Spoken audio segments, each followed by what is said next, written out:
Assalamualaikum warahmatullahi wabarakatuh.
Ahmad, Tirmizi, dan Nasai.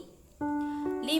Orang yang berpuasa dengan ikhlas, ia akan dihapuskan dosa-dosanya yang lalu. Hadis riwayat Bukhari. Yang keenam, Orang yang ikhlas dalam bersodakoh, ia termasuk 7 golongan yang akan mendapatkan perlindungan dari Allah pada hari kiamat kelak. Hadis riwayat Bukhari dan Muslim. Dan masih banyak lagi tentunya keutamaan-keutamaan dari ikhlas itu sendiri. Hadirin yang dirahmati oleh Allah, setelah kita memahami isi dari berlaku ikhlas, maka marilah kita memupuk dan melatih diri kita untuk ikhlas dalam segala hal. Mungkin sekian dari saya. Semoga apa yang telah saya sampaikan bisa bermanfaat bagi kita semua. Terima kasih atas perhatiannya. Mohon maaf apabila ada kekurangan. Wabillahi taufiq wal hidayah. Wassalamualaikum warahmatullahi wabarakatuh.